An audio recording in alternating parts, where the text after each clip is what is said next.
देश प्रेमियों, ओ मेरे देश प्रेमियों, हिंदी से प्रेम करो देश प्रेमियों।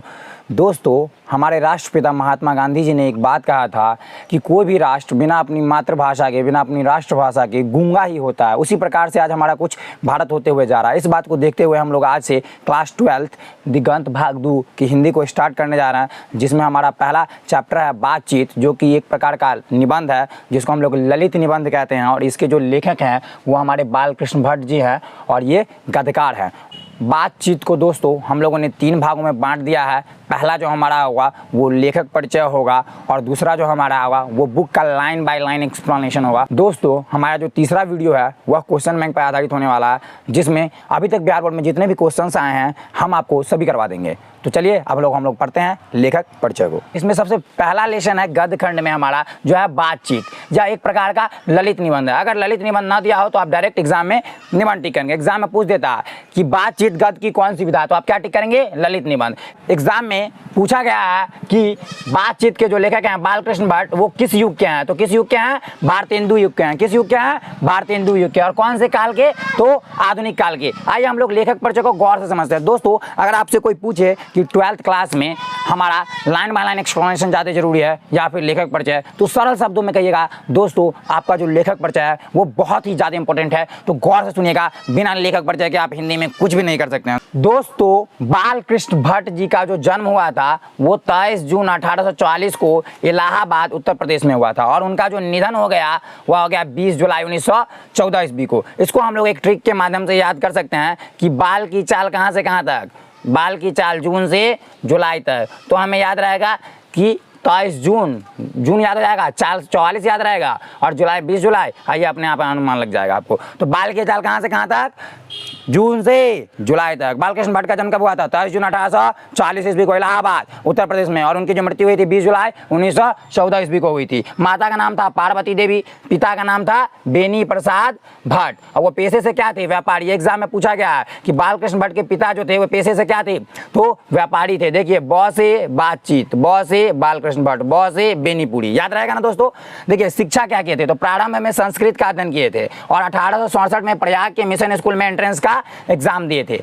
वृत्ति, दोस्तों वृत्ति का अर्थ होता है कार्य। तो क्या क्या वृत्ति थी उनकी देख लेते हैं। आइए, प्रयाग के मिशन स्कूल में अध्यापन किए। कब से कब तक? 1869 से 1875 तक। उसके बाद CAV स्कूल में संस्कृत का अध्यापन किए। कब? 1885 में। उसके बाद कायस्थ पाठशाला इंटर कॉलेज में अध्यापक नियुक्त हो गए। कब? 1888 में। आइए अब हम आगे बढ़ते हैं। भारतेंदु हरिश्चंद्र की प्रेरणा से हिंदी वर्धनी सभा प्रयाग की ओर से सन 1877 में हिंदी प्रदीप नामक मासिक पत्रिका निकालना प्रारंभ किया। इसे वे 33 वर्षों तक चलाते रह गए। दोस्तों, यहाँ से आपके एग्जाम में क्वेश्चन बन सकता है कि बालकृष्ण भट्ट ने किस मासिक पत्रिका का संपादन किया? तो हिंदी प्रदीप। कब किया? 1 सितंबर 1877 ईस्वी को। और वो इसे कितने वर्षों तक चलाते रह गए? 33 वर्षों तक। कितने वर्षों तक? 33 वर्षों तक। किस मासिक पत्रिका को निकाला था? तो हिंदी प्रदीप को निकाला था। कब निकाला था? 1 सितंबर 1877 को। और कितने वर्षों तक चलाते रह गए? तो 33 वर्षों तक चलाते रह गए।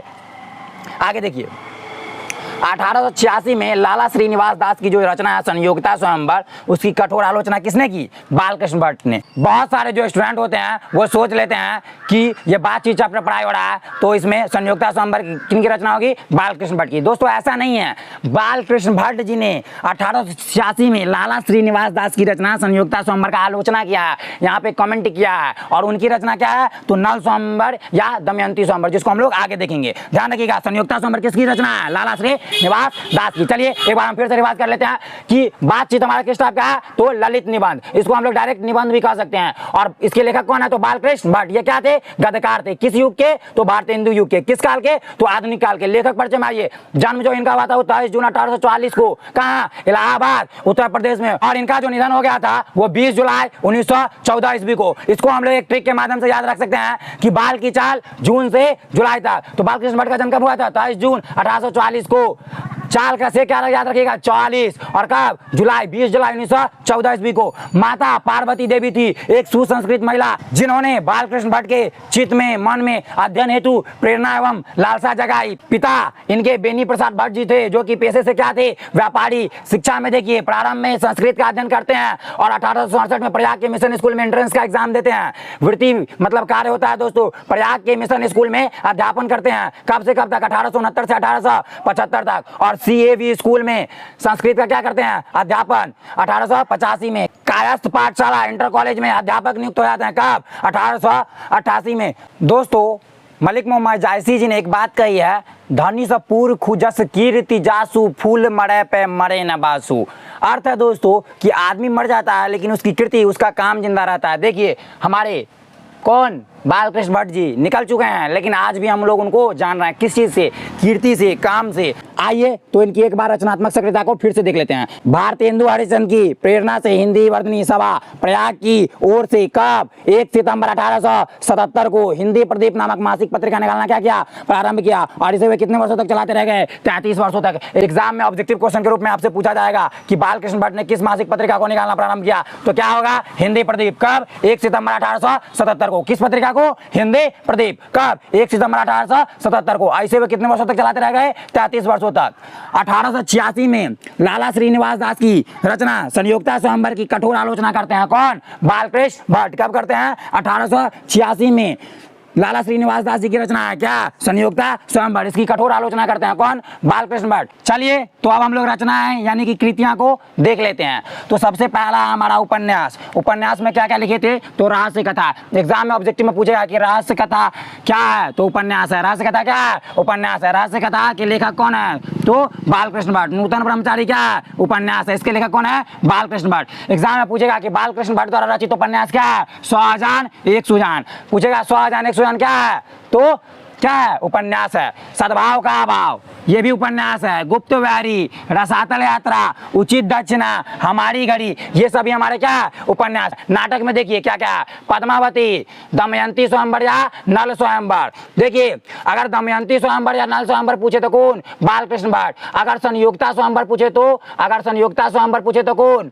लाला श्री निवास दास, जिसकी कठोर आलोचना कौन किए थे? बालकृष्ण भट्ट। कब? 1886 में। मेघनाथ वध भी इनका नाटक है। रेल का विकट खेल।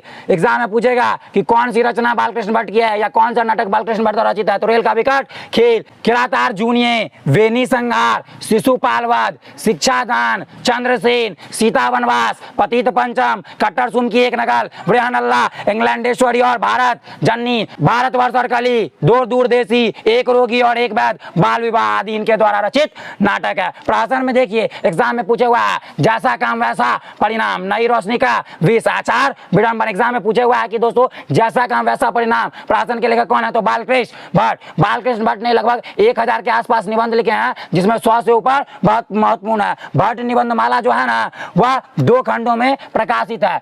आचार्य रामचंद्र शुक्ल ने बालकृष्ण भट्ट को कहाँ रखा है? तो अंग्रेजी साहित्य के एडिशन और स्टील की श्रेणी में। बहुत बीबी लाइन है दोस्तों। बालकृष्ण भट्ट को अंग्रेजी साहित्य के एडिशन और स्टील की श्रेणी में किसने रखा? तो आचार्य रामचंद्र शुक्ल ने। आचार्य रामचंद्र शुक्ल ने बालकृष्ण भट्ट को कहाँ रखा? तो अंग्रेजी साहित्य के एडिशन और स्टील की श्रेणी में। यहाँ से बनने वाले ऑब्जेक्टिव कुछ इस प्रकार होंगे।